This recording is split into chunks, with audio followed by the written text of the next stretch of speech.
Hey, what's up? It's your girl Tamara, aka Girl from Harlem. It's your cousin Juju. It's your boy Burgundy, Jack Dance. Oh! And this is Ray Daniels, aka the Culture Referee. And this is the God Show. No. And before we get, hold on. Let me start it over. This is the Culture Report presented by the God Show.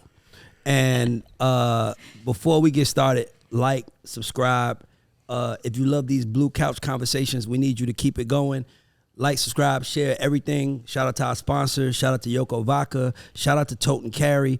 And it's always open. We open for business. If you want us to sponsor, if you want to sit on the couch or anything, you know, send us a text, send us a DM, send something. Let's get into it, guys. All right. I think you got a little competition with the smooth podcast voice with Jack Dance. Jack Dance came ready. He was sitting at home. He was practicing in the mirror. He was practicing. Let's go Burgundy. Jack got a burgundy on. He got to have burgundy on. Let's get into it. All right. So something happened recently in Atlanta that, like, I thought of all you guys. It came straight to my head, especially you, Juju. So Gucci and T.I. squashed their beef. Gucci had a concert and he brought out T.I. and everybody went crazy. So what? Hold on. Say that part again. Gucci did what? He had a concert. Mm-hmm. No. He brought out T.I. Okay. Oh, you have to make that. Yeah. That's a star. Okay. I got you. Before you start, I just got to ask you this because it's incredible to me that you know this. So Gucci is in the record for dropping the most albums of any artist of all time. Mm-hmm. Did you know that? Yes.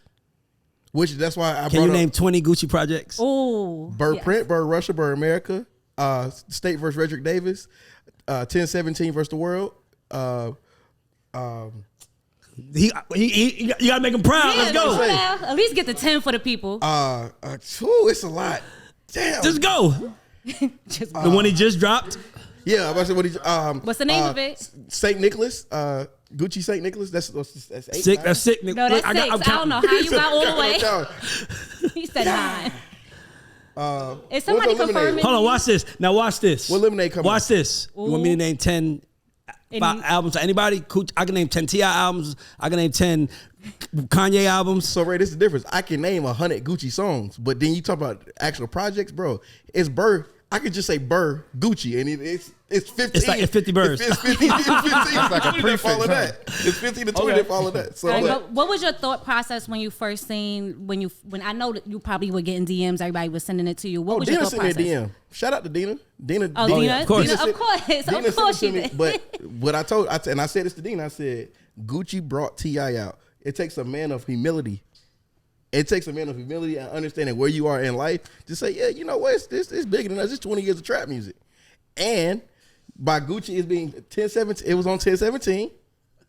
He brought T.I. out and he said, I like that. Play on so Gucci, so if anything, Gucci looks like the bigger man and has the more humility in the situation because he squashed the beef after 20 years. Are you saying it's a PR move? Nah, it's Gucci being, bro, Gucci's happy with life. This man got 2 kids. He got a happy wife. More than 2 kids. He got 2 kids with his wife. Okay. Yeah, I think he got more than 2 kids actually.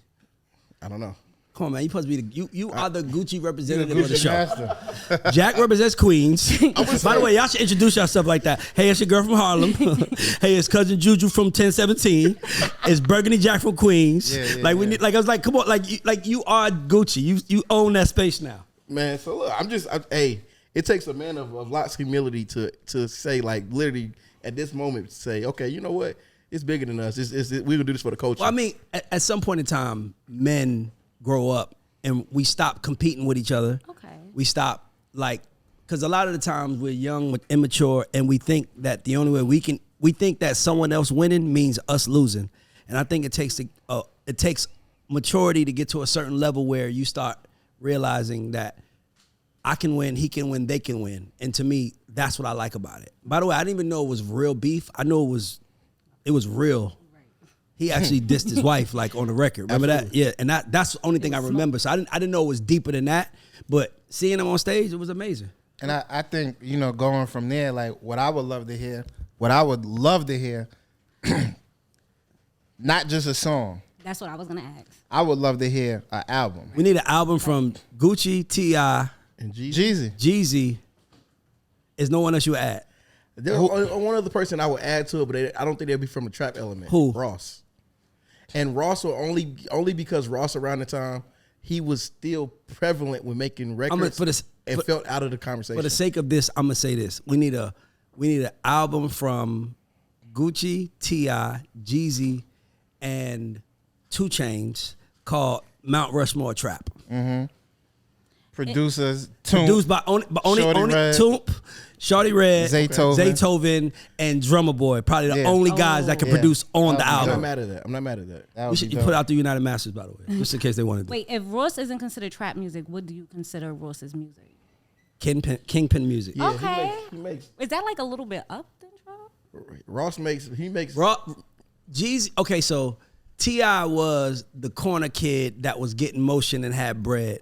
Jeezy was the, I don't want to say kingpin, but he was the corner kid that was selling bricks, right? And it feels like Ross is their supplier. Yeah, that's how he presented himself. Absolutely. Like he's the nigga that knows Noriega. That's how he presented himself. So when he says I'm in the distribution, I'm like Atlantic, like. He knows. I'm the Port of Miami. Yeah, Port of Miami. Yeah, exactly. Port of Miami. Yeah. So he's that. I ain't gonna lie. I don't know what Gucci would be in that because Gucci always just felt like the Atlanta nigga that didn't give a fuck. Gucci the distro. Kind of like the shooter though. If Ross felt like the shooter, if Ross is the Port, Gucci's the distro. But Gucci feels like the shooter. He feels like the dope boy. He feels like the robber. He just feels like the nigga that don't give a fuck. Yeah. Gucci's Marlo. Nah. No, so I'm Marlo from The Wire. I mean, Yeah. Why you talking to me? Knew where that was going. Gucci's Marlo from The Wire. Because Gucci literally, like, he went from a place of being the corner boy, making sure putting everybody in place. Mind you, Marlo's put folks in place. Then he went to a place where he elevated. Ooh, I like where you're going. Hold on. So Gucci, yes, else? Gucci is Marlo. T.I. is Stringer Bell. Jeezy is Avon Barksdale. I love it. I love it. Not y'all getting along on this. And Rick Ross is, I don't want to say because who he is, it still ain't who he need to be. But Rick Ross to me feels like Prop Joe. I like that. Because a harder version. Because Prop Joe always was big picture, fuck the war, we got to get this money. Absolutely. But Ross is petty though. Ross will argue with a nigga. Ross will fight with a nigga. So I don't know. Dope, but I like that. Avon, I like that Wire. I like that's that. hard because Gucci is Marlo. He don't give a fuck. That's right. Most gangster shit on the most gangster shit on The Wire. So let me ask you there was one. I just gotta go. There's one thing on The Wire. Remember the episode where Marlo stole a lollipop? He stole a lollipop. He stole it in front of the security. So he did it like looked at the security like put the lollipop he put the lollipop in his pocket and just walked by him. And the security guy walks outside and he's like, "Yo, Marlo." No, he know he's Marlo. He's like, "Bro, I hate this job too, man. But you can't disrespect me like that." And he said, and then Marlo just staring at him. He's giving this whole speech like, "Yo, man, you can't do that. You got to, come on, man." Like, and it was like it wasn't like he was disrespectful. He was just kind of like, "Damn, I know I probably ain't nobody to you, man. But when you do like that, you just really disrespectful, man." And that, like, come on, bro. And then Marlo was like, "Hold on, you want it one way." And he was like, "What? You want it one way?" He said, "But it ain't gonna be that way." And then he sent Snoop and the other guy to kill him. And they was like, "Why are we killing this dude?" He disrespected Marlo. All he did was ask Marlo, "Could you not steal in front of me?" Marlo's biggest thing was, "You're never gonna step on my name in the street." Yep. That's Gucci. That's Gucci. Step on my name on the street. Gucci is Marlo. That's dope. That's really dope. I love that. You're never gonna step on my name in the street. That's hard. We need an Atlanta version of Wire starring them three niggas just with that. Wait, you have a really good like mindset in marketing, right? What would you name that mixtape? Like, if you could get that. I just said, I would name it, I would stand on it. I would name it the Mount Rushmore Trap. A trap 101. Nah, Mount Rushmore Trap. Already. Mount Rushmore Trap. All their faces looking like Mount Rushmore. That's the statement. We the kings of trap music. Now it's no more to talk about it. They came together. And that's it. Can you imagine what that tour would look like? Ooh, I mean, sold out dates. I just want to hear what the album would sound like. Because one thing I do know is that they'll push each other. Yeah. That competition to push each other. Oh, imagine that studio session. Oh, no, they probably, I don't know about. You got to record separate rooms. Because they all bring something different. You know what I'm saying? So it's almost like they all got to make 4 songs each and then bring in and say, you get a verse, and now they all represent it. I'm going to say, leave the hook open for you to do it. Yeah, exactly. It'd be a lot of emailing. Yeah, a lot of text. A lot of text. A lot of iMessage. The vocals are in. Okay, so speaking of Mount Rushmore, excuse me. Mario actually has been trending this week because he feels like he should be on like the R&B version of it. He said that he should be up there with Usher, Tank. Oh No, oh, he didn't say that. He said Michael Jackson. Yeah, so the people, I'm reading it wrong. Go ahead. Sorry.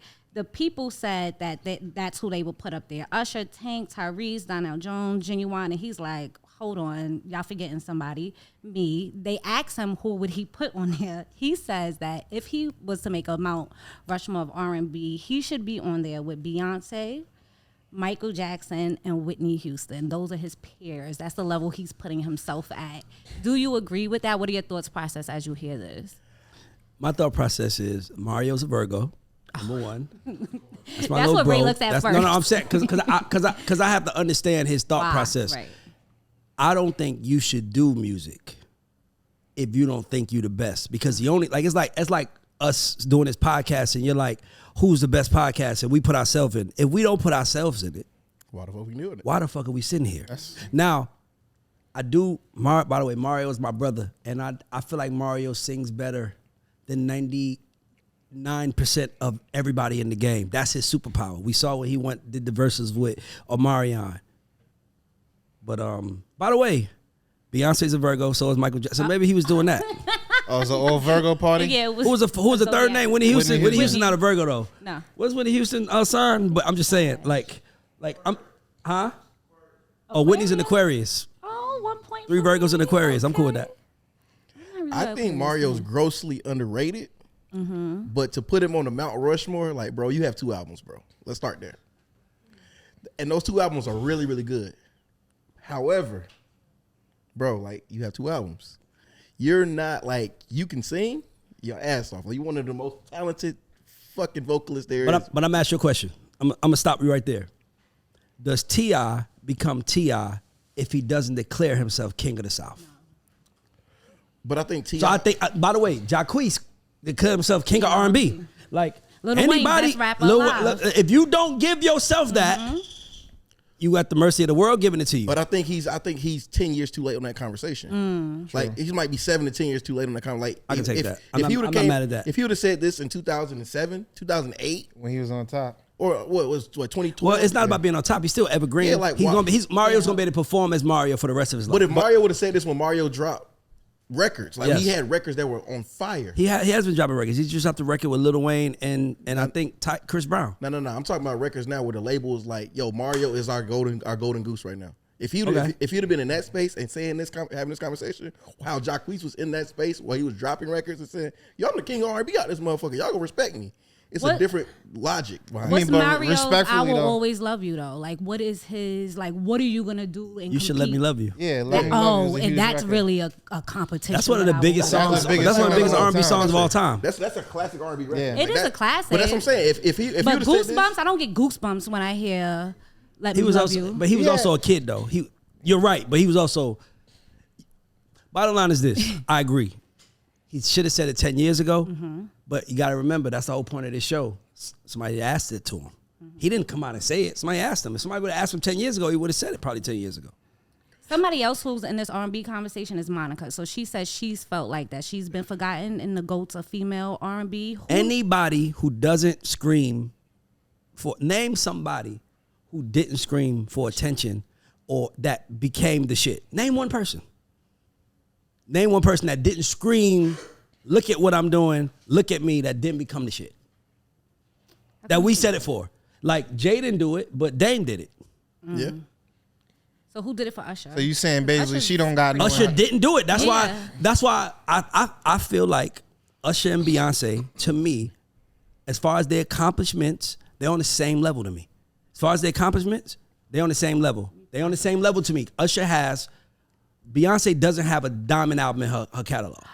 She doesn't even have a 5 million song album in her catalog. Let's be clear. Usher has Confessions, and he also has 8701 and all that other stuff. I just think what Usher did was he didn't demand the respect. Beyonce doesn't demand it with her vocals, but she demands it by how she moves. I'm about to say she also established a Y'all gonna pay for beehive. these tickets. She established a beehive. Usher gonna- doesn't have the same, like, there's not a Ooh. Raymond clan. There's not like a cult Usher following, clan. yeah. But he also that's actually right. Good. But to me, that's also arrogant to do. to name a group of people something. Like it's almost like the Davidians. You guys are my kids. Y'all know what the Davidians are? Absolutely. Okay, David Koresh. You have to name somebody something. Like we're Americans. Everyone has to be labeled. But I think that also separates superstars. They separated superstars though, because you think about it. Justin Bieber had the Biebs. Taylor Swift has the Swiftonians. But that's what I'm saying. But I feel like Usher should have done that. I feel like Mario should have done that. I feel like a lot of artists should have done that. And the reason why they did not become what they should have become is because they didn't do that. But then, is that only a rap thing or R&B thing? Because Kanye is huge and he don't have none. I don't think Jay-Z is huge and he don't have none. Either. What's Michael Jackson's claim? I think the difference is but he came out in the world where he was the king of pop, nigga. Yeah. You like pop music, you was one of his followers. He also was like literally like when you talking about entertaining, people like you could not have never heard a Michael Jackson record and watch him perform. And you'd be like, oh my God, this is my favorite performer in the world. Like, I've never seen nothing like this in my life. But so, like, I think that's what it transcended him. But to add to what Tamara said, same with Monica. Monica never demanded it, so they never gave it to her. And as much as you might think is negative, I think it's important for artists to demand to be seen. I don't care what it is. Lil Wayne did not even be in the best rapper alive conversation until he said it. Then he makes us think about it. Like, hold on, is he? Jay-Z did the same thing. Only two can be mentioned in the same breath as him. He was talking about niggas and he was like, only 2 niggas in heaven can be mentioned in the same breath as him. Yeah. He knew what he was doing. You have to demand. So I feel like people like Monica, I feel like people like Mario, I feel like people like Usher, the only thing that they did wrong was they didn't get arrogant and say, I'm the fucking best. What's the next generation of Monica, Usher, and I forgot who you just SZA. You got SZA, her, Summer, Jazzy, Jacquees. By the way, Jacquees is a superstar. let me just put y'all. And Jacquees is, I'm telling you, Jacquees is a superstar. Yeah. Jacquees has a work ethic that most people will never. It goes unappreciated. Man, like, Jacquees is a star. I went to a show. That little nigga, he's a star. He demands attention, and he don't care what y'all feel. By the way, here's what I'm trying to say. You can say something today, and then 10 years from now be right. Like people couldn't stand Dame, and then 15 years later, what everybody say, Dame was right. Was he right 15 years ago? Yes. He just said it. He just said it in a way where people wasn't ready to hear probably. But Dame was right. Well, let me ask you this. When I think about my top 10 R&B male singers, right? Top 5, Mario is definitely not in. I don't know okay, if give he, me 5. I don't give know me if your he top makes. 5. I don't give know me if your he top makes 5. I want your top 5. R. Kelly, Usher, Genuine, Keith Sweat. Are we doing vocal? Yeah. No, okay. I mean, no, keep going. R&B male, and who would be last? I would say Donnell Jones. Nigga, top 5. Are you on drugs? Not the But by the way, Donnell Jones is on. It was on. He's a God Show alumni, and I love him. But you can't put. You didn't put Donnell Maxwell in that Jones conversation? over Chris Brown. And Maxwell, nigga. Maxwell. Are you on drugs? Well, I'm talking about for me. I'm talking about for me. You just mentioned Maxwell. I'm talking about for me. Maxwell. That's a whole nother. I don't get Maxwell.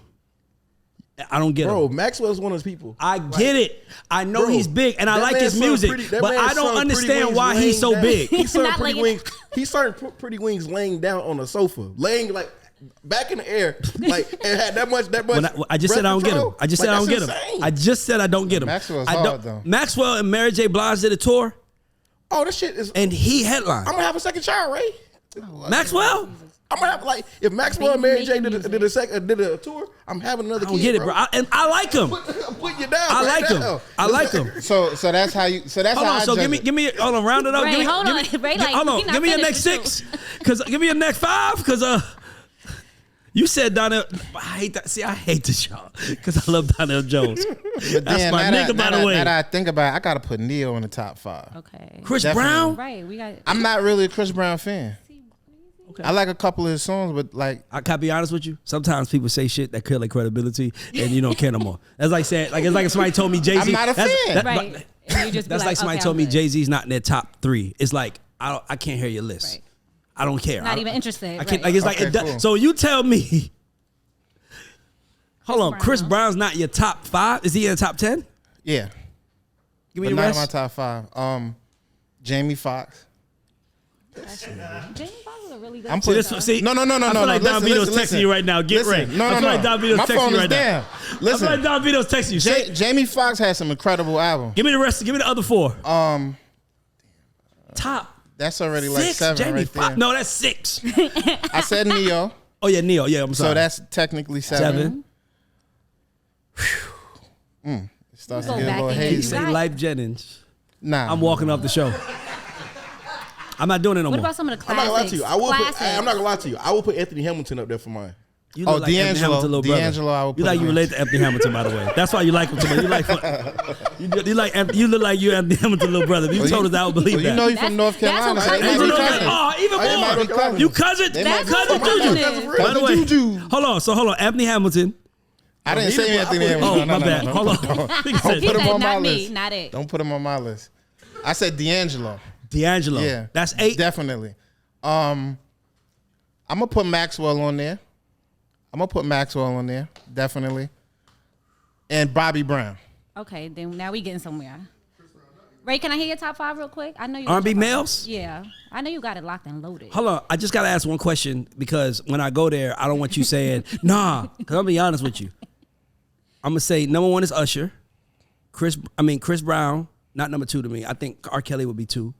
Then Chris Brown. Then I'll definitely put Bobby Brown. I can't really put Bobby Brown in there because I consider him in the New Edition ecosystem. But I can, let's say for the sake of this, let's say we are going to say R. Kelly, Usher, Chris Brown, Teddy Pendergrass. Thank you. That's Teddy's in mine. And When you say close the door Right. and then turn off the lights, man, fuck all that. Teddy was a gangster. Teddy. Did you hear the stories about Teddy? of course. Bro, they said Teddy walked around. He performed with a 45. Like he had, and his show, he had certain Like shows. it's it was so all good. Women. No men Love allowed in and my some. show. Teddy Pendergrass is in my 5, and then I'm gonna say, for the sake of it, I'm gonna say, man, that's a great question. It's so crazy because I like more R&B groups more than I like R&B solo. As you telling me this, because I'm like there ain't, for the sake of this, I'm gonna say, fuck it, I'm gonna say Keith Sweat, because Keith Sweat really had a classic first album, and I think he slept on, and he also wrote Friday Night Just Got Paid. I would say Keith Johnny Sweat. Kemp, yeah. But Teddy Pendergrass for sure, and then Usher, Chris Brown. Yeah, But see, when I'm thinking about my list, I'm not thinking about it in terms of who's big. I'm thinking about, for me, who I like. I ain't gonna lie. I would also say Prince, but I don't know if we call Prince R&B. I will get. Cause Prince, nigga, do me, baby.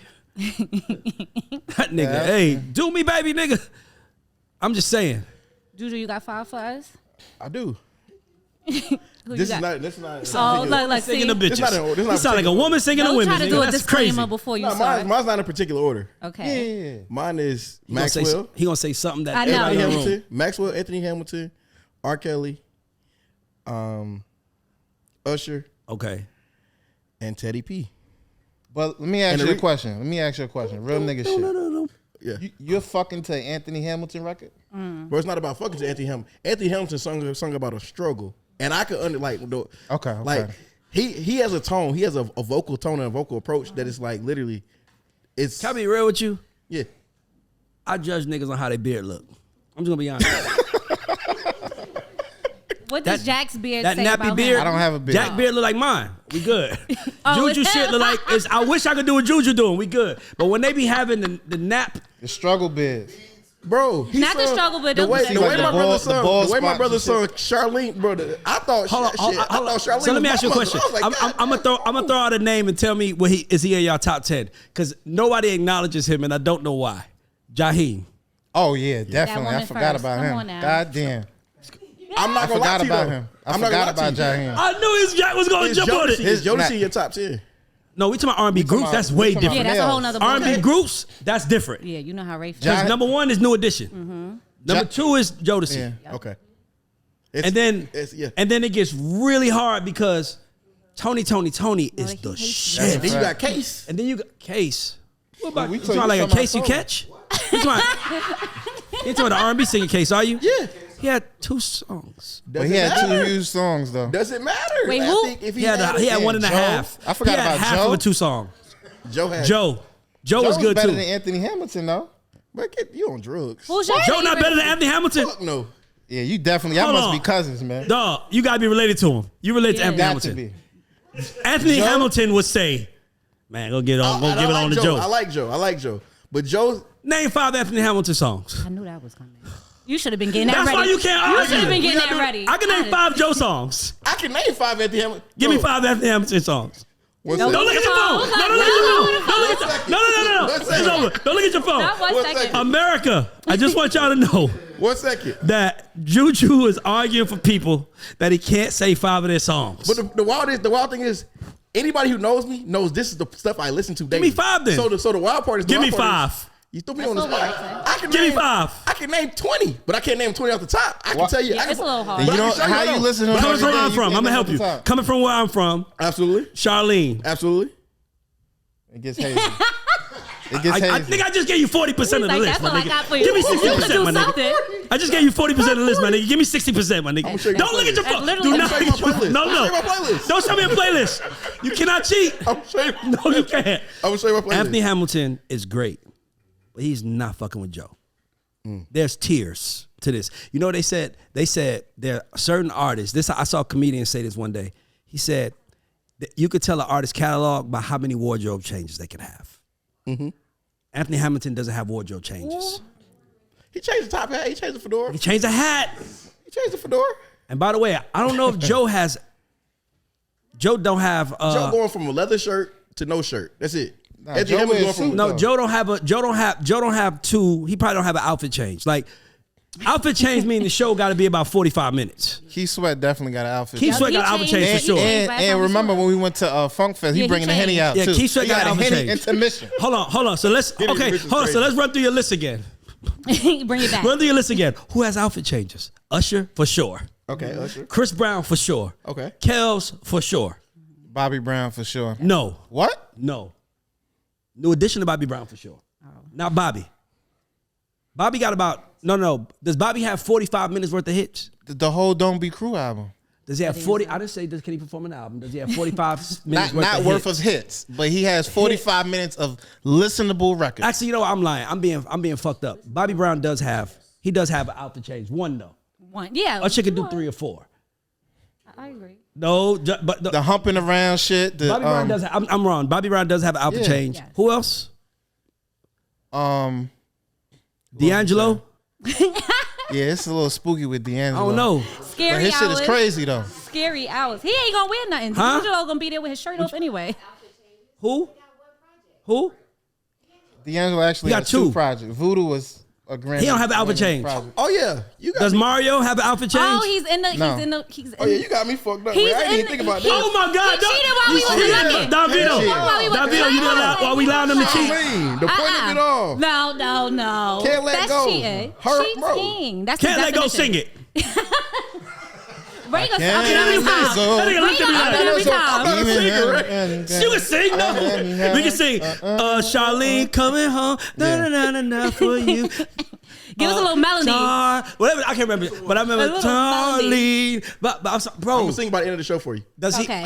All right. Okay. We Go gonna ahead. hold you to that. Go ahead. We gonna hold you to that. Wait. Before we get to the next question, because this was a little gay. What was your favorite kind of other that did R&B? Like who did R&B right from the outside? Justin Timberlake. That That motherfucking first album. Justin Bieber. Justified. Yeah. Justin Bieber with Usher with the help of Usher Usher. It's 2 more. I'm Name waiting 5 on. Justin Bieber songs. You said other From meaning- Journeys? Oh, okay. From Other, Journals? other. From Journals? No. Not from Oh shit, Journals. I got one. I got Journals one. was amazing. That's I got one. Robin That was Thicke. literally Usher's album. Oh, I didn't go Robin there. Thicke was That a crazy. good one. Actually, damn, he I didn't might have have just. that He don't on have my 2 list. outfit changes though, but he has 2 big smashes. Right. Okay, so let me ask you a question. I got a funny question. So let's say Justin Timberlake is Usher. Okay. Right? Justin Bieber, Chris Brown. Right? Okay. We canceling out. Who is Robin Thicke? Joe?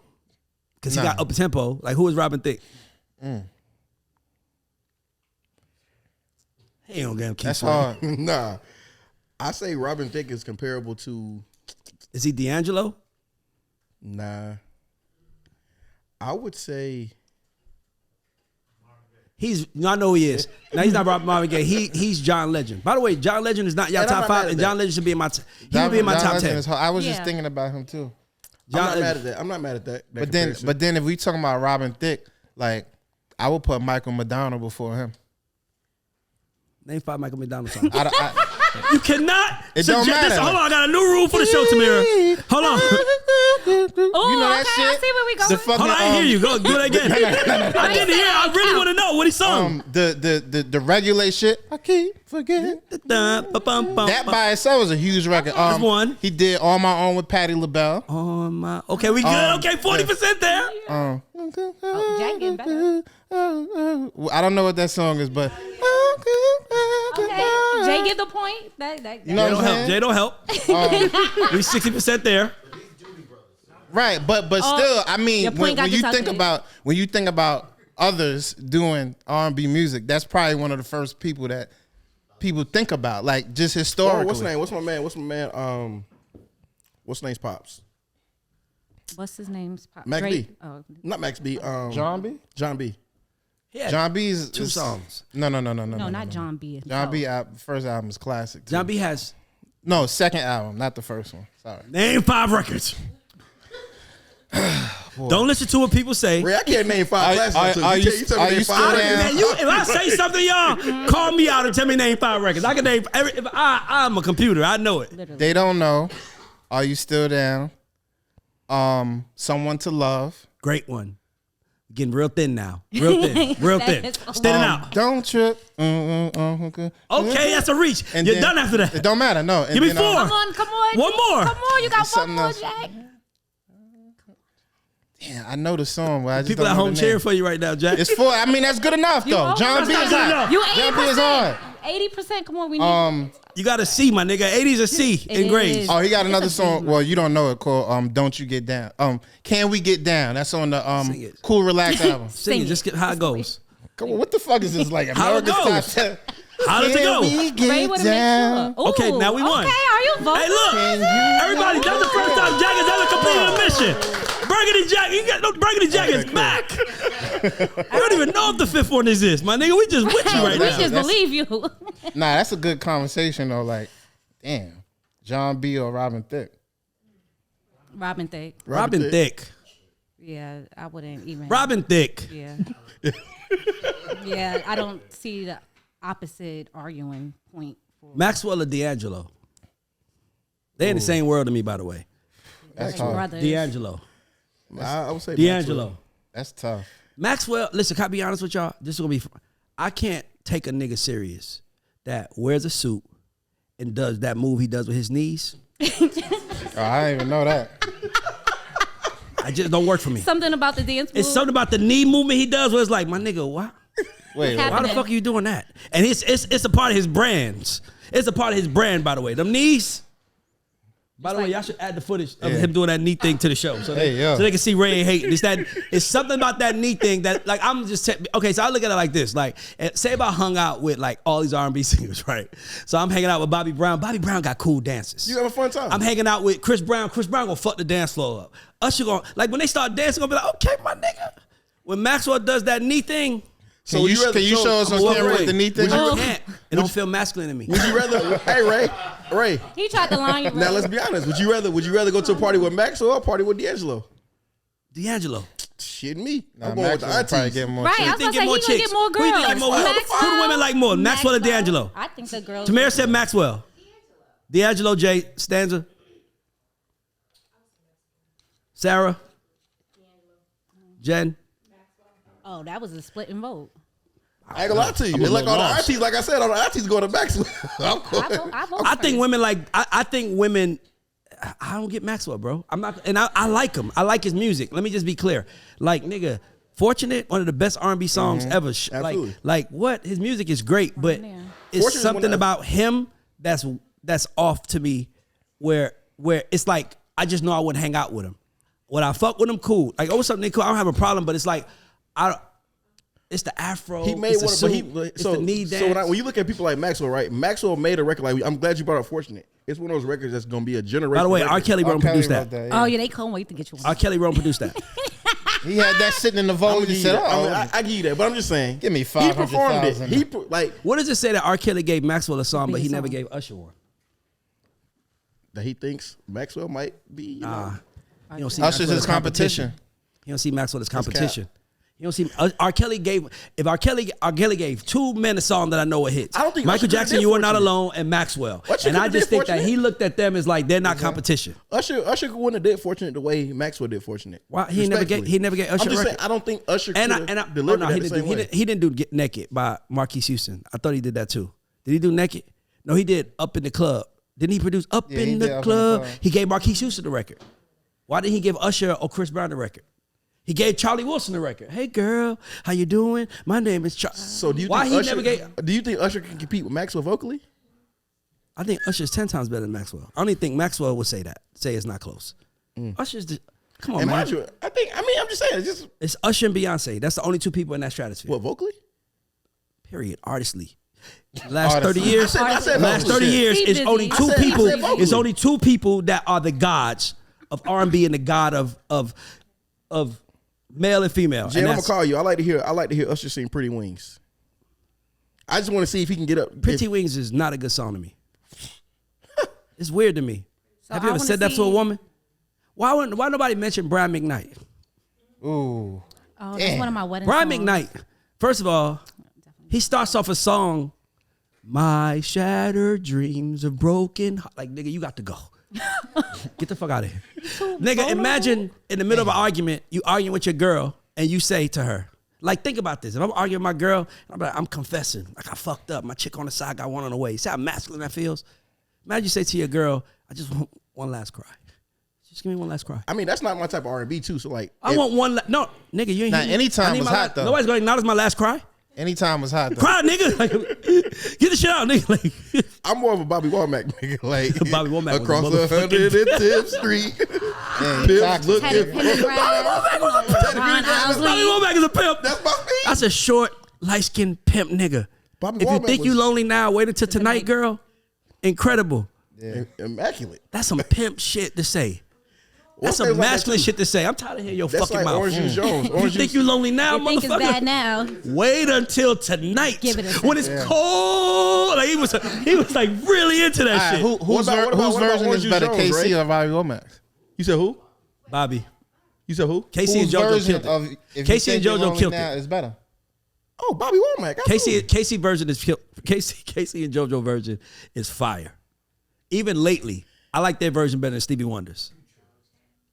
Well, damn. I think KC and JoJo's lately is better than Stevie Wonder's lately. I think I agree with it's that. like I just think it's better.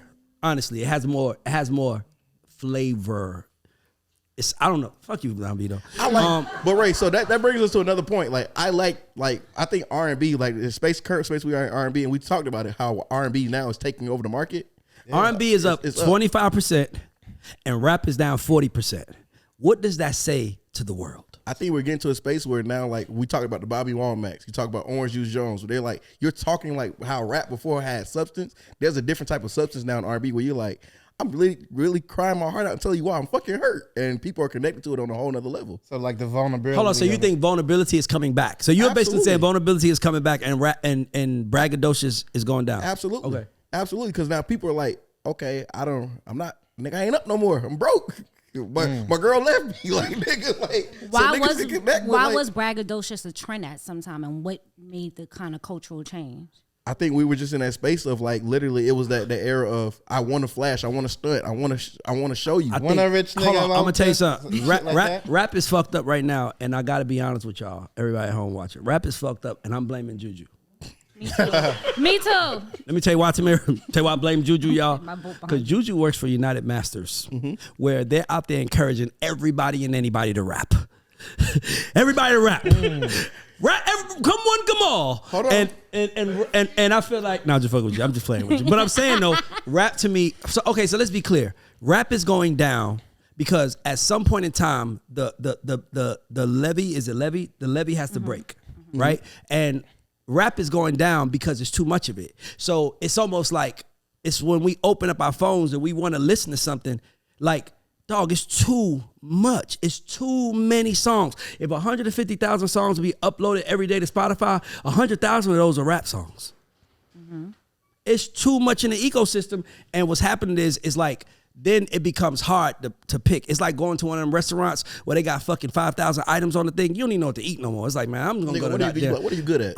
Exactly. And I think rap is losing right now because it's too easy to make, and it's just, you got companies like United Masters that someone can just open up their phone, to upload a song, and now it's out. In your pocket. You know? It's a record label in your pocket. Exactly. Absolutely. So I gotta blame you. But I give you the offshoot of that. I give you the offshoot of that, right? So yeah, we have a service that provides people with the option to do distro, but the reality is majority of the consumers that come to United Masters or that are in general that are working, they're novice artists, right? So they're people who are like, define novice for people like myself that didn't graduate high school. So a novice artist, somebody that says like, oh yeah, $69 and delivered to every single DSP, digital streaming platform. Like, all right, cool, I'll do that. And they might only upload 2 songs in their entire career, but they'll pay that $69 at one point in time. Then when the renewal process comes up a month before, they're like, "Oh, I don't even do that no." Exactly. Music was a hobby. So a novice is like, that's the problem. Rap for 75% of the rappers out there. It's a hobby. Maybe 85%. Like, it's a hobby. Like, they're just trying to make some money. They feel like they cool. They feel like they're the coolest dude in their neighborhood. By the way, there's a rapper in every neighborhood in America, not just black. You go to any neighborhood in America, there's a rapper there. It's just too easy to do. And I think that's why it's down. But why is R&B up 25%? I mean, it's multiple things, right? You actually have to, like, R&B, you're not just going to go and say, the same way how you can do rap, you say, something can go viral rapping, right? When somebody's like, oh, I gave you a couple bars, X, Y, and Z, we heard a snippet, it's cool. R&B, I'm actually putting time and effort into developing the process. Like, R&B still going through that development process. You gotta be more skilled to do R&B. It's not even necessarily you gotta be more skilled. You actually do though. You actually have to. Like, it takes penmanship. You're not gonna go in there and have an R&B artist say, yeah, this, that. Right. Like, there's actually details. Like, Pretty Wings. How we brought up Pretty Wings. You said, I don't understand a man saying Pretty Wings. So, bro, he just explained to you why I love you. Like, literally, I see your essence. You have pretty wings that are attached to your essence. I love who you are as a person. That's like, I haven't heard a rapper come with that perspective with penmanship. So I think we're in a place where that penmanship and it actually makes sense from R&B, where people are like, oh, this is actually feeding my soul right now. This is giving me something that I need. Bro, let me tell you something. I was thinking it's a Ghostface song. All that I got is you. Where he talks about like eating boxes, picking roaches out the cereal box. I think rap is losing because rap is built in fantasy, and right now what we need in these times is reality. And I think that if rappers start rapping about their reality and what they're really going through, that rapper will blow up because people want to relate to you. And if every time you turn, I was like, I got a watch, it's icy, and it's this. I got a chain, and it's this, and my bitch look like this, and this. And it's like, bro, like, is there anything else? How'd you get the money? But nobody raps about how they got the money. That's why Rod Wave wins in the middle of both of those roads, because he literally, his album is R&B driven, but he's a rapper at the end of the day. Like, he's a lyricist. Like, and it gets to, he's in the crossroads where he can rap like a green light, but then also give you a song, call your friends. Like, telling you, like, hey, you don't know, next time you're gonna see somebody. That's what I'm saying. Today. My point is this, is that rap is missing real. Rap is now about fantasy. Every rapper is rich. Every rapper brags on how good their life is. Every rapper brags on how many girls they got, how many ops they've killed. And to me, it's like, bro, like it's like watching a superhero movie. Like, they still show Superman at work. They still show Superman in love. They didn't just show Superman flying and saving the day every day. And I feel like these rappers, if they're a superhero, they're not giving their origin story. They're only giving the highlights of what was happening in their life. And people are tired. When it's too many options, that means people can decide where they spend their money and how they spend their money. And what happens is that instead of rap being divided, instead of rap making $50 billion and it being divided up by fucking 500 rappers, it's being divided up by 50,000 rappers now, maybe 500,000. So what happens is that now we can't, now it's too much. It's like, I think also another huge issue that everyone is going to have is that every human has an opportunity to watch what they want to watch, excluding sports, on demand. Absolutely. So for me, it's like, where you listen to the radio and you might hear a song you don't like, but you got to listen to it. It's like you because you're either gonna turn to another station or go to another station where now I have every song in my hand for $10 a month. And now when I don't know about y'all, but when I open up my Spotify, my Apple Music, I'm overwhelmed. That's why I don't even know what to listen to now. I don't even know where to go. It's like, as soon as you open it up, 500 things have dropped. This artist is out. This project is out. And it's like, damn, like I honestly open up my Spotify, and this happens to me at least once or twice a week. Open it up, I get intimidated and close it. Or I just go to one of my playlists, like something that because I'm like, let me just go to my playlist that's already done, because I want to hear music, but I don't want to think about the music I want to hear. And I also don't want to think about how many songs is out there. So now it's like, fuck. I'd rather listen to a rapper interview than listen to their songs now. I got a question. Because at least I get to know them. At least I get to know their why. I have a question, and this goes into like just the business, the economics of music. Because like people, I've noticed a lot of conversations coming up with the economics. Like, oh, this person only did this X amount of album sales at first week. They did this. I think the whole business has to shift away from the idea of saying this is first week numbers. This is doing this. How can this person only sell 50,000 albums, but they're doing a stadium with 60,000 people? Like Burna Boy only did like 20-something thousand copies, and he's still selling out arenas. So I thought it was 21. He did 55. Okay. How do we measure success then? No, so this is the fucked up part about it, right? So you look at the economics of music business, right? If there's a 10-track album, right? If there's 10 tracks on the album, to make one sale, I have to listen to that 10 tracks 150 times to equal 1,500 streams for one sale, right? So now for actual single, I have to stream that single 1,500 times for it now to be considered one single sale. So like, if you talk about first week, to sell 55,000 first week from streaming, people they're listening to the fuck out of your music. So the numbers are not adding up to. It's spread it out because here's the thing though, because we have to figure out, because what happens is we have to then, we don't feel urgent, right? So let's say if an album drops, right? We used to go buy it because we didn't want to miss out on a conversation, right? So it's like, let me go, like I would buy it, and another thing, people invest where they spend. People invest time where they spend, right? So like, it's like somebody saying, yo, Tamara, let me get them sneakers. And you're like, man, I paid $3,000 for these sneakers. You can't have them. But if I ask you for some sneakers that somebody gave you free, you might be like, I don't care. I didn't pay for those. But that's how, so psychologically speaking, that's how humans are, right? Absolutely. So because I know I can listen at my leisure, I listen at my leisure. And I don't care if y'all all know, because all I got to do is press a button and I can listen. Absolutely. And that's why things are selling over time. And that's artists. But I also think the artists that are selling, you have to be a thing. You can't just be numbers, right? Because numbers don't tell the full truth. I'm about to say, but even Jack just did the math. That's still 75 million streams. So the fact that you have 75 million streams is like, bro, that's why I can go fucking sell out a stadium. I have 75 million. So I think the bigger question is, why the fuck are we basing it on that you only did 50,000 album sales, but you have 75 million streams? Where's your money going? Who's getting a bigger cut of this check? Definitely. I think that's more the conversation, because like now the narrative has changed. Now it's like, all right, so yeah, okay, you said you just watched me sell out O2 3 nights in a row, which is holding 65,000 people. Yeah, sold this shit out 3 nights in a row, but you're telling me I only did 50,000 sales. Bro, something's not adding up. So I think that conversion rate has to change, because 1,500, like that shit. Just think about how asinine that sounds. Wait, who makes up the conversion rate? Bro, like, this is how Billboard, funny it is. Spotify, all these guys. I'm about to say, people who the music industry. they weren't even in the music business. They came up with conversion for us. Right, there we go. Even not to the percentage of how much you get paid. They created that whole equation was created by somebody who wasn't in the music business. They said, this is the business we're creating and going to bring it into your space. So the fact that we have not started that conversation of figuring out who the fuck is going to change this narrative, I think that's the bigger. Well, the narrative, the only way to change the narrative is to not give a fuck. And I think that the artists that are winning are not giving a fuck. That's facts. If you want to buy my music, buy it. If you want to stream it. But I mean, I think there are artists out there now who's like, I don't even care if you listen to my music, like buy my merch. Right. I don't care if you listen to my music, buy my tickets. Yeah. Right. Like I don't think that everybody that's at the Drake concert is there to hear the new album.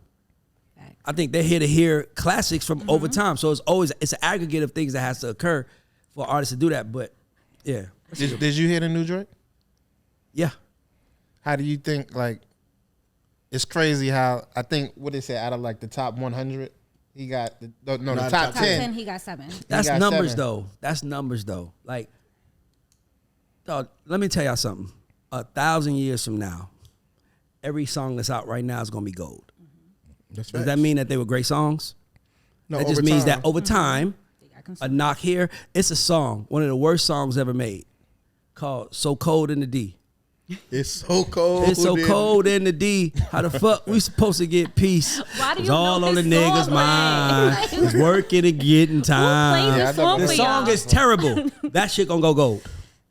100%. It's gonna go gold. It's gonna go gold because I just sung it and people are gonna Google Cold in D and it's gonna be people that's gonna listen and it's gonna add. So now you understand that's also plays into what catalog business is. If I sign a bunch of shit, Something's gonna show his face. over time, You're gonna make your money. it's gonna make it's generate Eventually, Like, right. if it's on my platform, it's generating revenue in some form or fashion, unless there's no fucking streams on it. But the reality is, if Burgundy Jack had a moment in 2014, and then somebody happens to listen to your Burgundy Jack song in 2024, it's gonna have another little spark, and you're gonna sell maybe that month you might It gonna go. It's like the song. It's like, and it's no disrespect because this song is a smash.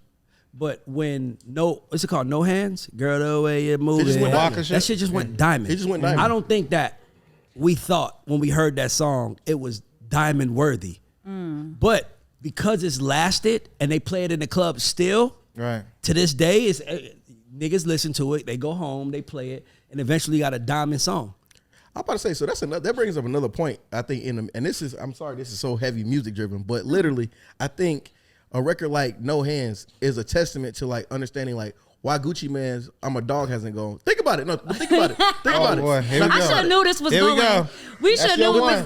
it was gonna land That's on your one. Gucci. That's your one. Think It about was it. gonna Think land about on this logic. Gucci Think at about this some logic, point. right? No Hands is played at every single college, every single university. At any party you go to, you're gonna hear No Hands in the club, right or wrong. Yep. Yes, 100%. Frat houses don't Every care. frat house you go to, Swag every cute. And you're gonna hear the whole. cute And by the world. way, that's one of the only rare songs that you're gonna hear the whole song. Yeah. You gonna hear Wale verse. That is a you gonna good hear, Yeah, you gonna hear point. all that. You gonna you hear will have Waka an verse. attitude if they cut it off. But Ray, this is how I gotta put it back to Okay. the Gucci space, right? Oh. Literally, Gotta get back No, there. look. I'm a Dog by Gucci is played by every single Omega Sci-Fi in the world.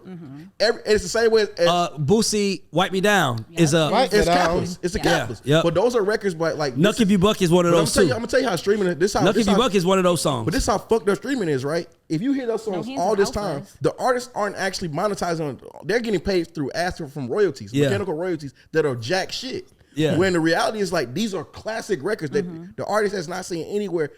They haven't seen anywhere the monetization as the impact of these records, and I feel like that's fucked up. Stanza, you're a Delta, right? What's y'all song that y'all do y'all moves to? Like, what's y'all song? Give me a couple. Wipe Me Down is one. That's y'all. Yeah, Nuck If You Buck is one of their songs. Like, it's gonna be around 50 years from now. They're gonna be young Deltas doing Nuck If You Buck, and Nuck If You Buck is gonna be 20 times platinum. 20 years. I mean, dude, like I'm telling you, it's gonna be like so. That's why it's a little tricky when I start hearing Drake matching Michael Jackson numbers. It's like you did it in a time where that was your week. Agreed. Michael Jackson didn't have a week. Michael Jackson had an era, and then an era, and then an era, and then an era. He had five singles off each album that also, like, that's the difference. So these numbers are a little, that numbers don't lie, but they also don't tell everything you need to know. I want to ask you a question because you had said that we need less rappers, right? As a culture, where does that start? Like, is it the teachers, the parents, the advertising? What do we need to do as a culture to get less rappers and more everything else? I honestly, Tamara, by the way, great question, but I honestly think it's fucking impossible to stop. People want to be rappers. Rappers are like roaches. Cockroaches, they ain't dying. No. They fucking. They making more rappers. Dying. I know motherfuckers that are rapping. The mom is Drake, rapping. The Adonis son just is came out with a rapping. song. I know grandfather. Adonis' song is I hit. know rappers that father and son rap. Like all this shit is happening. Like it's too easy. Because rap was sold as the new American dream for black people. Like, Oh, hip hop is American dream for black people. So the problem is you see Everybody wants to dream. Yeah, you see Cardi B go from the stripper pole to her being a mega star. It's like Nah, fuck that. You seen Cardi B go from a stripper pole to being worth 9 figures. Right. That's a way big difference. yeah, that's true. Like drop a hit is different than being worth. Cardi B gets paid 7 figures to show up someplace. Imagine a girl that's on a pole dancing, looking back, saying, "Damn, y'all ain't tipping." Right. Trying to leave with $2,000 on a $3,000 is a good Regular night. Suze with To Cardi. now, you don't leave the house for $1 million. When people hear that, everybody say, That's a whole different- "Shit, I can do that." I can then. do that. Yeah. Matter of fact, need to do that. here's this. It's people saying, I'll be 1/10 of that. Right. I'll be the get me 50,000 and I'll be happy with that. It's people that want to be 5% of what Cardi B I'm is. gonna say what's even crazier. There's a glamorization of rap music, right? You have athletes who are making 8 figures. That's rapping. They be That like, wanna man, be hell no, man. I'm about to miss the game. I gotta go do a show. You're like, bro, you have a guaranteed 20 million. Why the hell you want to go rap? Like, I just gave you a breakdown of what these numbers look like. Who you think was the best athlete rapper? Shaq. Shaq. Hold Shaq on. is the only So most successful is J. Cole. good J. Cole one. didn't You go got pro. me on that I'm one. But he talking about J. Cole did go wasn't. pro. He didn't go 1 year. He did go pro. He signed to He somebody. just Oh, no. played. He just played a whole season in Africa. He just went pro. You consider? I mean, that's not. He like, played in the pro NBA by our Africa. terms. He played in NBA Africa. If you an international basketball player, do not DM me. We are starting to recognize your If you want to go bias further, now. hold on. There it is. If you want to go further than that, Master P. Master P went. Okay, He played for the Charlotte Hornets. I'll take that before. He wasn't a basketball player. He played for the Charlotte Hornets. Yeah, and the I'll Raptors. take that. Yeah, he did. I'll take that before. He played. I take J. He Cole. played in played. the league. He played for the Charlotte Hornets in the preseason as an audition. He dropped 14 Why points. does Ray know this He off like the top of 14. his head? Because- Why do you know how many points he had? Oh Lord, Because he y'all be knowing played stuff. for the. Listen, let's talk about rappers. The most successful rapper / athlete of all time is Shaquille O'Neal, Yes. because he won 4 championships, and he also has a platinum single and a platinum album. He did a song with Biggie. Shaquille O'Neal is the biggest one. Right. Right. That's fair. But then you got JaVale McGee, who's a producer, who has a platinum selling. He produced literally 2 Chainz and Quando Rondo record. That's I was double today platinum. years old when I found that shit out. Not today. JaVale McGee's double platinum. She don't know who JaVale Mgee is. Put me on blast. Do you, no, I don't. It's I was not looking black. to see No, if it's not anybody putting you on else had blast. it. It's the truth. Yeah. It's JaVale McGee is a mid-level basketball player at most. We got a chip or two. He got a chip because he played with Steph Curry. You know who Steph Curry is, don't Yes. you? Yes, you know I'm what I'm not saying? saying that. Like, it's no disrespect to JaVale McGee. I'm just saying it's not like JaVale McGee. Like he's a mid-level player. I fuck with him. By the way, when I worked at Interscope, he came and met with me to play me his beats. Well, come on, like we reaching now. Shaquille O'Neal. We should go to the next subject because it's like, you know who else? Kobe. You know, Kobe and there's did one one more too. other person, but he didn't rap. Kobe was rapping. Michael Jordan. He did Michael Jordan. because he had the music label. Michael Jordan had a label. You know who Chris was Webber signed had a to him? label too, though. Jill You know- Scott. Jill Scott was signed The to Hidden Michael Beach. Jordan. What Hidden about, Beach. Chris, what about Chris Webber? He produced a record on Nas. He produced a record on Nas. He also was a big thing part of the Source Awards. Oh, I didn't know that. Okay. I was He gave out an today years award old when there. I found that out. But that still doesn't compare Shaq's music Shaq won career. championships Right. and he went platinum. I mean, he That's got Shaq has a classic song like "The Rain" with him and Biggie. Yeah. Niggas, He I rapped with still Foo listen to Snickers, that. my nigga. Yeah.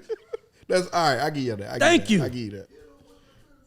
Let's go. All right, so a friend of the show, Funny Marco, has his own podcast, and he recently had G Herbo and Southside on it. Things got a little bit messy. The people were saying that they were a little bit sloppy. My question is, as managers, A&Rs, and people who work with artists, when you put them on shows like something like Funny Marco's, which is meant to be kind of cringy, is there a place where you draw the line? Do you put content over everything? Like, where do you figure out, okay, we need to pause this, and how do you, like, when is it too far? If it is When somebody throws something at you, when somebody throws a drink on you, I'm going to blame it on, I fuck with Herbo, G Herbo. I'm going to blame it on, he might have been drunk. But I will say this one thing. It's a very fine line to ride in today's society, right? So let me give an example. Funny Marco interviewed his baby mama and shot content with his son. He gave his son a pair of sneakers and his son threw it out there. So it's a very fine line in today's world where it's like us, right? Like if you asked us who do you want to interview, Lil Baby or one of his baby mamas, I'm gonna say Lil Baby. I don't want to interview his baby mama. By the way, I don't want to interview his baby mama because I don't want him, like it's like somebody interviewing my kid's mom. Like, what the fuck are you talking to her about, my nigga? Like, Right. It's like stay in that world. So I feel like Marco talking to everybody opens him up for things like that to happen because you never know. It could have been you talked to my baby mama, you shot some of my kid, and on some respectful shit, I feel like you should have called me. Now you want to talk to me? So what, you want to talk to the whole family? You know what I'm saying? Like, I could see that really happening. Like, and I think that, like, if somebody, like I remember somebody asked me to interview a certain rapper's mother on this show, and I was like, that's cool, but make sure he's cool with that. because I'd rather interview him. But if he wants me to interview his mom, I don't mind. Like, especially if she has a great story, I don't mind. But I don't want to just talk to somebody's mom without them knowing. Like I know what world that I sit in, and I know where I sit, and I know that it's certain things, that certain lines we don't cross in that world. And I feel like because of what Marco does, and because of how this new world is set up, everybody talks. He talks to everybody and anybody, and that can go bad. And I think that I feel like G Herbo had some personal against him, and I feel like it was something that he did. But it's also, I'm gonna be honest with you, and I've said this on the show a lot of times, pranksters put themselves in the line of fire. Anytime you prank people and you fuck with people, you can't get mad if they prank you back. You know what I'm trying to say? So it's a lot of levels to it. But the only way, I don't think G Herbo and Southside would have done that to Big Bank. Absolutely not. But I also think they wouldn't have done that to Big Bank, because Big Bank also probably don't want to interview their girlfriends and their kids without at least having a real nigga conversation. Like, yo, bro, how you feel about me interviewing her? Because I know she's who she is. Right. And I know people don't like that in this world, by the way. I know there are going to be some women that's like, fuck that. She her own business. I hear you. I hear you. But as a man, when you disrespect or talk to somebody that's with me, at the end of that, it's going to always be me if something go left or right. It's going to always be me. So I gotta stay on that line. So I'm not interviewing no rappers, baby mamas. I don't want to. I'd rather talk to the rapper or their manager. I'd rather do that, but I'm not talking to no baby mamas, because I don't want you to put me in the same lane as a gossip nigga, as a nigga that's a clout nigga, because when you think I'm that, you're going to treat me like that, and I ain't that. So I'm not going to even line myself up to be that. So I think that that's what, to me, because it was like he was drunk. That's another thing. But I think on the flip side of that, I 100% agree with your point. But I think that there's, like, from a producer standpoint, there has to be a place where I feel like Marco was in a place of, he was on an island, and when he got placed on the island, it was like, yeah, you know what? I just got to go with it, because if I don't go with it, like, ain't nobody coming to my rescue right now. Like I'm just in his space, and he's not, like, knowing Marco, he's not a confrontational person. That's like my little brother. Yeah. So by him not being confrontational, they were like, they're pushing the line. The line kept going further. Yeah, but here's the thing. Further. But you do that to people. You try people. You play jokes on people. Fair. So to me, it felt like they flipped it on him, but because he was drunk, he took it too far. And it was like, and even if you see how Herbo posted it, he said, my twin is Marco. He kind of like, was like, this is my twin. But bro, you got to know your audience, and you got to know who to talk to. Yeah. You got to know that. Like, there's certain people you just don't put in the seat and not know what they on or what to expect. And it's really that simple. That's real. And by the way, all he had is, he didn't break character, but I would have. Well, why put it out if you're Marco? Like, I understand it's content. It's his biggest video ever. Yeah. Shit, you get your money. But who's gonna look bad at the end? Like, he don't care. He had to put it out. Like, if there's a fight break out on here, you think I'm gonna post clips and not the fight? Nigga, give me the fight clip. I need a fight clip now. Hey, give me that. Yeah, exactly. So but I feel bad for him because it was real. By the way, Marco is really like Marco Mel come to my house. Like, that's how, like, Marco, that's how I managed him. So we've been with him. I've been with Marco since he had 30,000 followers. So that's really family to me. So I really was like, it bothered me, but at the same time, if I was there, I would have broke it and be like, yo, chill. Yo, let me talk. Yo, y'all straight? Like, no, we straight now. Hey, bro, because you're going a little too far. And I feel like I didn't see nobody do that for him. But to me, you gotta expect that too when you ain't got people around you like Ray Daniels. And I'm just being honest. It's not me being a dick. It's just you gotta expect that too when you ain't got the right niggas around you. Because I'm telling you now, if you when I talk to people, especially women, when I talk to them through the eyes of the man in their life. I see them through the eyes of the man in their life. I'm never going to, because in my mind, I'm always thinking if she ran and told him something, I got to make sure. Got to deal with that, right? But not only that, I got to make sure that I say, I didn't say that. I never called out her name. I never said she was this. I never disrespected that. Because I'm a man too. And if you say that to somebody with me, nigga, it's a problem. Yeah. So I don't want so I wouldn't do that. Like, I would let Tamira do it. I would just sit there, but no, I wouldn't do that. Okay. On a lighter note, it is Grammy season and people are outside putting their submissions for Grammys. I know that this year actually, how many songs you think get submitted for Song of the Year? That list. Thousands. Yeah, I'm about to say. It's not that bad, but it's actually down this year. Not by a lot, but about 30 nominations less than last year. So 615 songs are entered per category. Jack, can you tell me a little bit about how the Grammys work? Because I'm kind of confused. It's like how do you even get nominated to be on the Grammy committee of people that vote? Well, I guess becoming a part of the Recording Academy is a process within itself. Okay, yeah. So let's start. So usually, and that's why you see now, like on Instagram, you see like for your consideration. Yeah, that's so these are voting members asking other voting members to vote for them. Wait, go back. So a voting member, usually you have to release a certain amount of records within the calendar year. Okay. That are promote like it can't be necessarily like just independent stuff. It has to be marketed a certain way, and then you have your peers. They're voting upon with their peers. So, like for example, so there's a difference between a member and a voting member. Oh. So you can be a member of the Recording Academy and don't have a vote. What's the purpose of being a member if I'm not a member, you're part of your resume. Yeah, look. Oh, but to be a voting member, you have to either be nominated for a Grammy or have won a Grammy. To become a voting member. Right.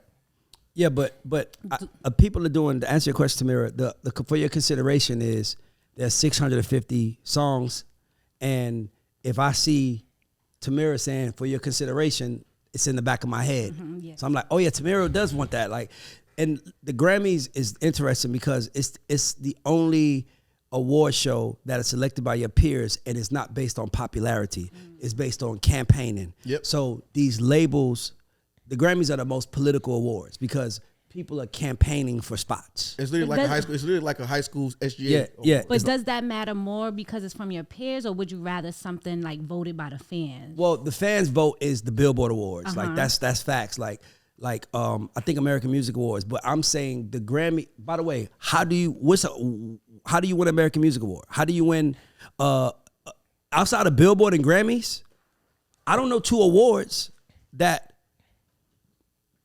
I know how they pick them. Right. Like, how do you win a BET award? Right. No, like the Woodies. I know the there? Woodies. You get the Woodies. They put up a link and you vote on the link. Okay. That's a fan vote. But the Woodies is not here though, is it? The hoodies? The hoodie? No, the actual Woody. The Woodies is the music. It's a video. Oh, okay. Hoodies is the African. Oh, that's what I thought you was talking about. So yeah. But what I'm saying is that those are the only awards that we don't know how someone wins. Those are the only awards that we don't know how someone gets the door, guys. Right. Like I'm pointing at, I'm like, sorry, I'm just like, bro, like I'm pointing to the door, like the door. Yeah, but those are the only awards that we don't know how the people win. Do you need a Grammy to be great? Like going down on history, is that something you need? I think it's political. I just think the Grammys is political. I just think that it's all politics and it's all campaigning and it's all kissing ass, kissing babies, making friends, trying to figure out how to get your shit. So a lot of these artists that's why you'll be like, why did Macklemore win? Well, TDE probably wasn't out there campaigning for it the way Macklemore was. Probably, buying lunches and shit, showing up like, did you consider us? So it's all the same shit, but it comes with cachet because it's the only awards that your peers pick. Yep. Right, that's what I'm saying. Like it means a little bit because your peers picked it, but then like the fans vote means a lot. Like would you rather your artist have a Grammy or a Billboard? Of course, a Grammy. A Grammy. Right. Yeah, I'm about to That say. bring the money in. I've never seen someone to say, and Billboard a winning artist. But niggas be like Grammy nominated artist. They'll say Grammy nominated before they say Billboard winner. Wait, what if you get three Billboard number ones? If you had the option to have 3 Billboard number ones in your career or 3 Grammys, which one would you want? Grammys. Oh. Easy. I thought you would want to know. Easy. I mean, a Grammy's like a championship for a musician. Grammy is a championship ring for anybody. Ain't a number one song a champion? That's like going to the playoffs? I ain't gonna hold you. If you tell me I can have a chance to get 3 number 1 records, 3 number 1 in the world, over 3 Grammys, fuck them Grammys. Give me them 3 number 1s. I know the bag is coming behind that. Right. That's fuck them Grammys. Let me ask you a question. You can win a Grammy on some. Have they ever introduced somebody saying, and number 1 award winner, he's won? Nobody cares. Right. That's the Grammys. No, I understand what you're saying, but the Grammys are about the paper. Yeah. I mean, the Grammys is Grammy nominated. The Grammys and the Oscars are the fucking key because those are nominated by your peers. And I think your peers saying you the shit is way important to me than the fans. But that's also because I want to be around for 20 years. Fans of Fair Weather. Don't forget Gangnam Style was the #1 song. I don't think nobody give a fuck about that. That man made it. What Gangnam Style? I don't think nobody he also made it. He also made $50+ million from that song. So like, you gotta think. So like, my thing is, if you could tell me I can make, if I have 3 of those, I give an example. I'm gonna tell you how important the Grammys are. Okay. Watch this. Let me hear it. There's a group that came out in the early '90s named Milli Vanilli. Okay. They had a #1 song. No one cared. We know we cared. We liked the record. No one investigated. When they won a Grammy, Oh yeah. That's when then it was like, oh, these niggas really singing? Hold the fuck up. Because the Grammy is when everybody's looking at you now. Like, hold the fuck up. Milli Vanilli got a Grammy? Shoot. Like, Milli Vanilli even came out and said, we don't deserve this. I'm sorry. We're not real singers, guys. We don't deserve this shit. It's the game. But the Grammys are and will always have more cachet than everything else because it's voted by your peers. It's the pinnacle award. But I'm thinking from like, once again, that's from a different perspective. Like, I'm thinking from a level of, okay. Let me ask you a question. Who's the #1 song in the country right now? You are. No, not me. Drake. Country. Oh, You You don't know, do you? But if I came in this bitch with a Grammy and put it right here, niggas would be like, Grammy winner Ray. Right. You lead the conversation with that. Yeah, but okay, so let's talk about the Grammys. Is there anybody that you feel like needs to be acknowledged, needs to win? Because we dropping this the day that everybody votes. This comes out Friday. Right. Everybody vote Friday. You got a chance to influence who you want, who you think should win, who you think should go for it. I think SZA should clean up shop this year for sure. Like that. I would be happy. Okay. And that's because that album is something incredible. Like, she really honed in on creating a body of work. Damn, there's so many Grammy categories. I don't even know where to start. But I gotta go with my boy Teron, man, Songwriter of the Year. Yeah, I hope we win. We in the nominations. All I know is this: I believe that we're gonna win a Grammy for best rap song this year. I'm predicting it right now. The J. Cole, Lil Durk, All My Life, that's gonna win Grammy. To me, that's gonna win rap song of the year, in my opinion. By the way, it should. By the way, I can't think of a rap song more important. But I will say, don't sleep on Mater. Don't sleep on Tone Stith. Okay. R&B, Dark Horses? definitely. Nah, because Mater's a white girl. And I can see motherfuckers not wanting to vote for in the R&B category. When Joe Budden was talking about it, all these people was talking about it. Her shit is hot right now. Definitely. And I just hope they don't sleep on those two. Because I feel like the Grammys is also a way. Aaron Bayshuck is the CEO of fucking Warner Records because Bruno Mars won Best New Artist at Grammys and he shouted him out. Nigga, that's how powerful. I ain't never seen nobody win Best Billboard and they shout you on Billboard and you get it. That's how important they are. So the Grammys is a chance for the new guys to show their fucking face and show their skins. Absolutely. By the way, I want to say one thing. You know how this music business is fucked up? Should I say this? Say it. I got a friend who signed the artist. His name is Tab. He signed the artist, developed the artist. Artist went 3 times platinum, 4 times, whatever it was. She won Best New Artist at the Grammys. And then he got fired 13 days later. You got me fucked up. That's how political and whack this game is. The fact that the Best New Artist just won at the Grammys and they still let Tab go. That's how political this game is. He ain't mad about the sunset clause though. The sunset was looking. Yeah, but nigga, he thought I won Best New Artist, nigga. I'm walking around with my chest out. I'm walking in the suit. Right. I'm walking in meetings with no shirt on. I'd have been there with a raise thinking I'm about to. He thought it, but they got rid of him. That's how that's why this game is whack. Because the niggas that could do it, they get rid of. Period. The niggas that really could do the job don't get an opportunity because they ain't ass kissing niggas that want to do it. You said something I'm not gonna let you get away with. You said that you hope that they don't do her wrong because she's in R&B. Well, she's a white girl. And so, like, what factor does that play in how you get treated in R&B? Because sometimes the Grammy voters might have some bias and feel like I'm not voting for a white girl in the category that she can go pop. You can see that. So, as a label, wouldn't you submit her under pop instead of R&B? Do you have the right to do that? She's R&B. She's R&B. By the way, Justin Bieber considers himself R&B. Yeah, that's not fair. That's what I'm saying. You call him a pop artist. Him and Ariana Grande, if you call him a pop artist, they got problems. They don't think they pop artists. By the way, Ariana Grande, Thank You Next sounds like a Sierra song. Play it right now. That sounds like a Sierra record, but it was an R&B song. It was pop because a white artist sung it, which is a whole nother subject that we ain't gonna get on right now because that's a rabbit hole that I don't want to go down. All right, I want to go to American Godfather with an S since we got a few y'all on here now.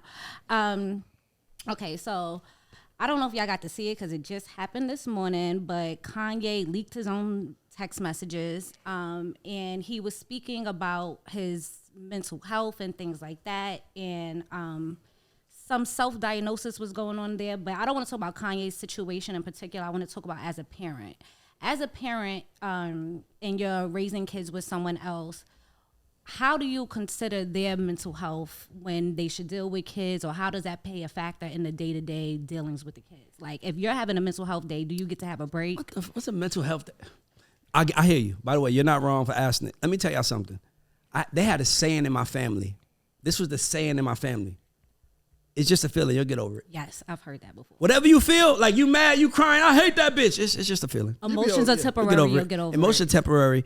I don't like the mental health thing. I think, dog, mental health is an excuse right now. It's the biggest excuse in society. Nigga killed 9 people and said, I have mental health issues. You think so, nigga?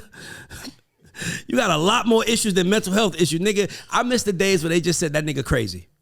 Stay away from him. That nigga crazy. Now they got to be like, he has mental health issues. Give him a shot. He has this. He pulled his dick out because he has mental health issues. He slapped his wife because he had mental health issues. She stabbed him because, come on, bro. Some people are just fucking crazy. Yeah, but some people are truly bipolar, right? So not necessarily Kanye. I'm not talking about him. But if you know your partner is diagnosed with something like that, do you think that you as the sane mind parent should be able to say, you know what, this week you have to take a break from the kids? Because that's what the big argument's saying. He's saying how do you take a break from your kids? If you're not mentally in a place to be around kids sometimes, that's why you end up yelling at your kids, hitting your kids, projecting on them. Sometimes you might need to take a step back. I'm just asking, like, I don't have kids. I don't know what that looks like. Should that be something that's taken into consideration when parenting? I mean, I personally think you can't determine how somebody else is feeling. Like, you can't. If I can't be like, hey, I'm not gonna talk to Ray, or Ray can't be around you today because Ray is mad. Mm-hmm. I can't make an assumption of how Ray's gonna react when he meets up with you. So I think in that situation, she knows a trigger for him is his children. So you're actually pushing this person to the breaking point. So I feel like that all we're doing is adding and perpetuating this idea that he's unstable. Mm-hmm. But the reality is, we might be the ones pushing him to his breaking point because we're feeding into the fact that he can't go see his children, mm-hmm. or he can't do X, Y, and Z, and we're assuming that the way that he'll approach or have conversations with his children is going to be a certain way. Mm-hmm. So I feel like even in that, how Ray said, like, this mental health thing is like, I take it very serious. However, there's also a point in time where you have to understand people. You have to mental health. There's people and there's mental health. You have to separate the two. I agree. Because if you don't separate it, you're like, okay, you can just quantify everybody saying, oh, that person just has mental health.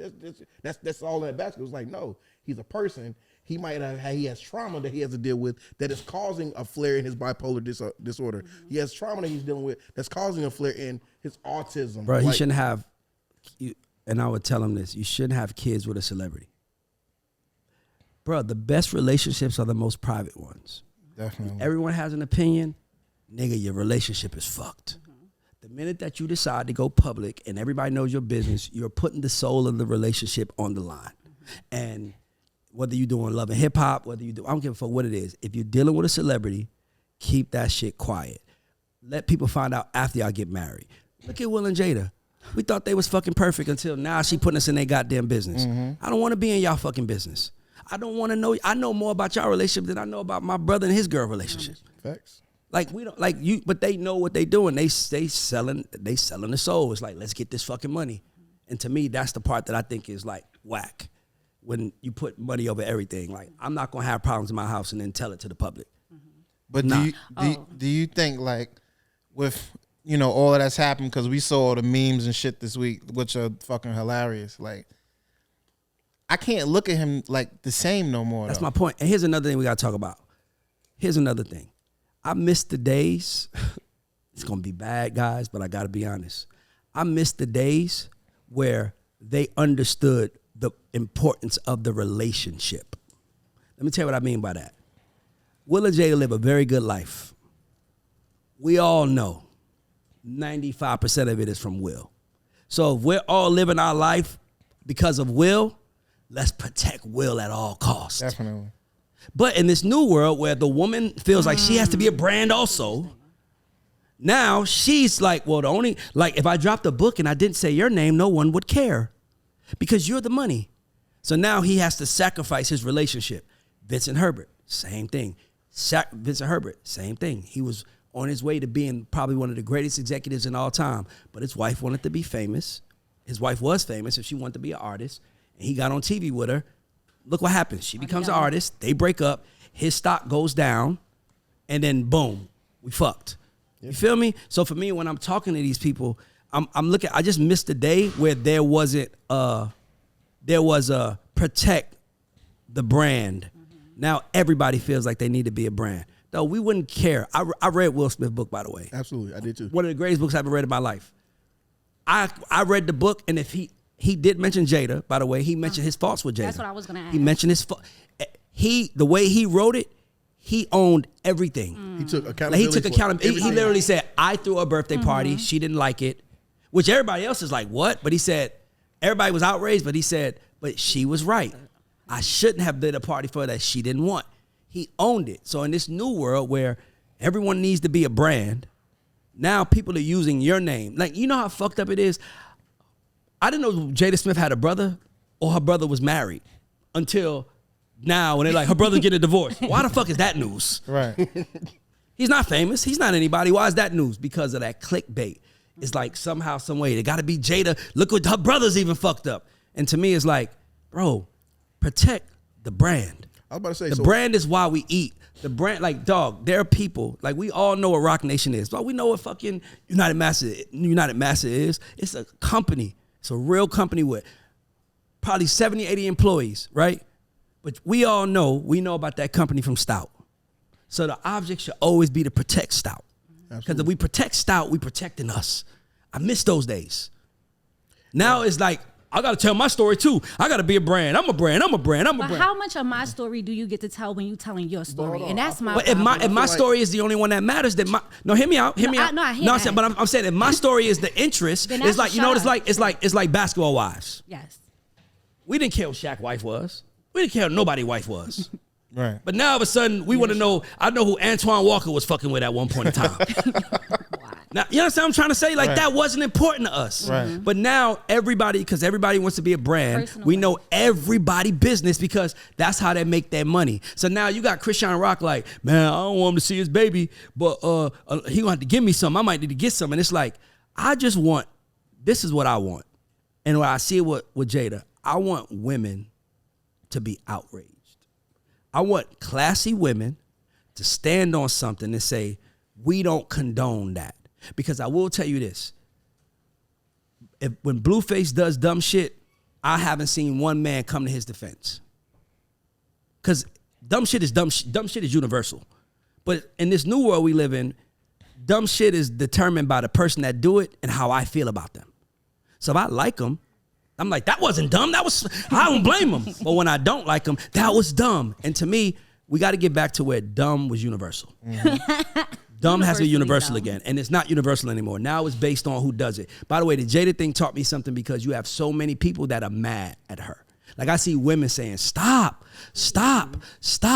And my thing is we need more of that because, but then in this new world we live in, people are like, well, I want to talk to her too, so I can get some of them clicks. But Ray, I think the even bigger point you touched on is protecting the brand. Mm-hmm. Will fell on the sword for Jada. Yes. And she literally turned her back on him when he fell on the sword. Like literally the biggest moment of his life at the Oscars. He probably go ahead. The biggest moment, if anybody has read his book, the biggest moment he talked about how he felt like a coward his entire life.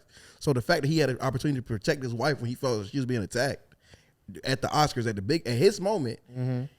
She then turns around now, turns her back on him and is talking about. She actually said, I was surprised he said something about Mama's wife. He demeaned it. Just bring more, more. Kick your mother.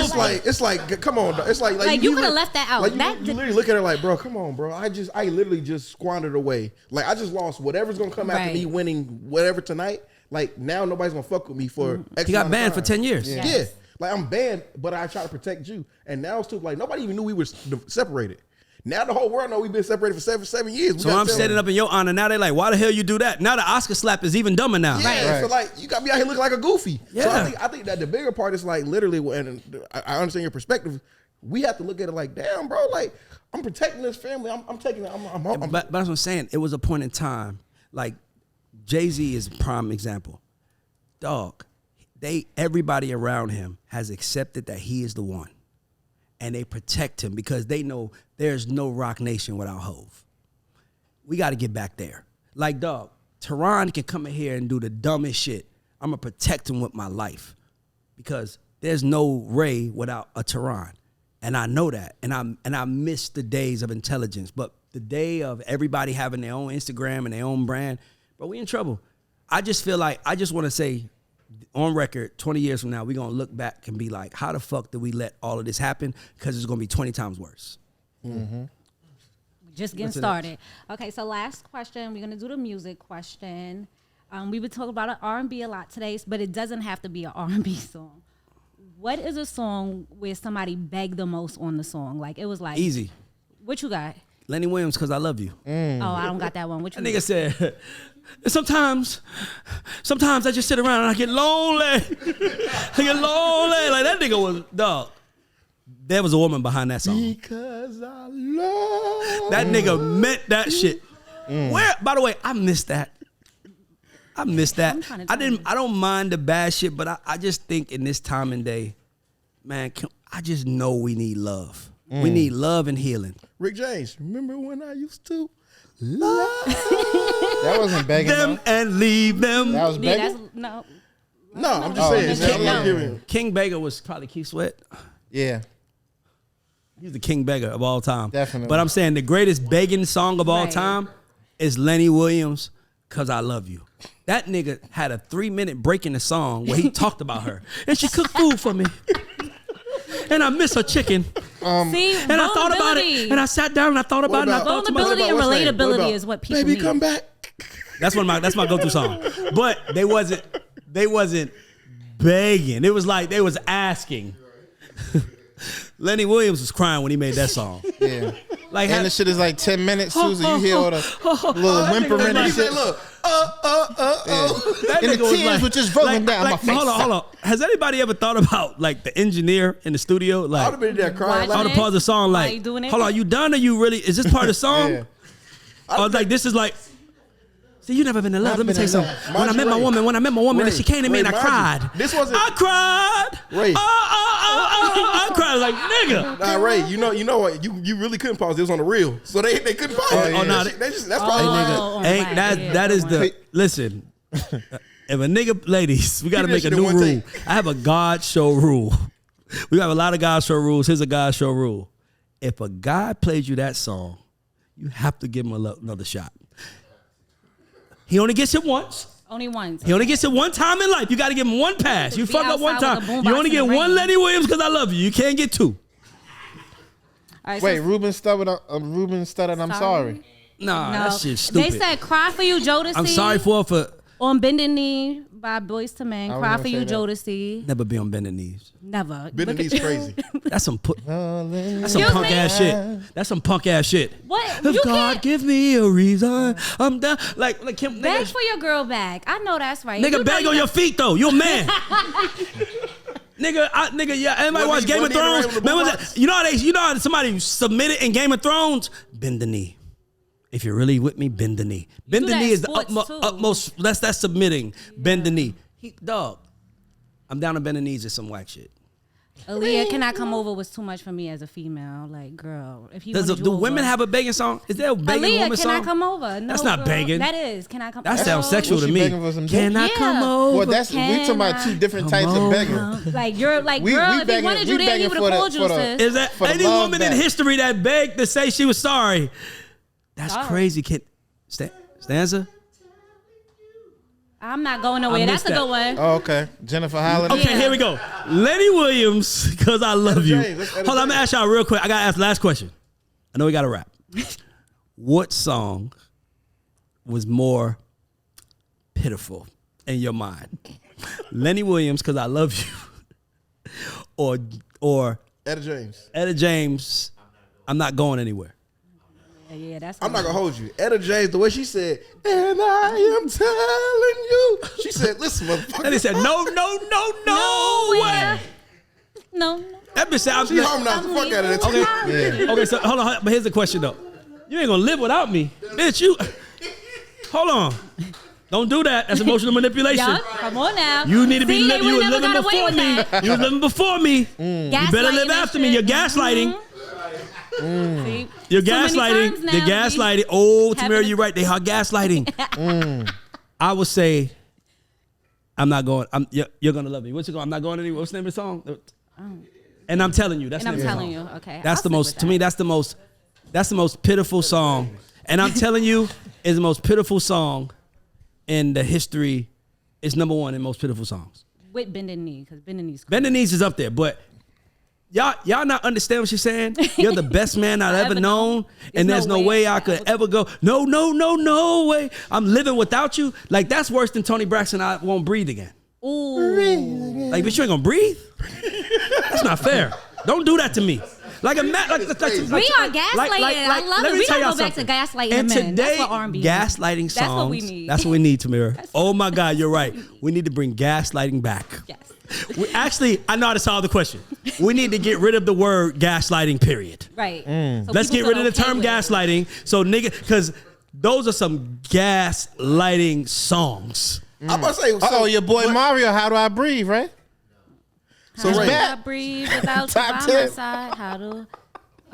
he definitely How said could it. you? How could you let the No. men lay where I lay?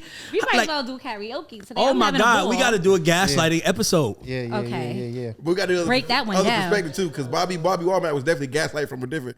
If you think you're lonely now, wait until tonight. I got something for you. Nigga, hold on, nigga. He told you. He said everything. He said literally. He said, and what he said. He said, "You're always talking about what this friend got, Other man. and what that man got.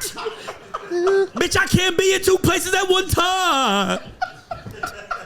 So if you think you're lonely now, that is by the way, that is the most gangster song in R&B history. To tell a woman that, if you think you lonely now, You ain't seen nothing. Oh. wait until tonight when I miss some other pussy because that bitch appreciates me. Or I'm at work. I think he said he was at work. Yeah. That's not what I What heard. about Orange Juice How about Jones? the and Orange Rain, Jones? I saw you. And By the way, another gangster record. Hold on, I'm gonna say another gangster record. I'm sorry, darling. I know we rapping. Another gangster record is the Return of the Mac. Oh yeah. Bitch, you lied to me. The Mac is back now. I'm coming back. You lied to me. Like, nigga, the Mac is back.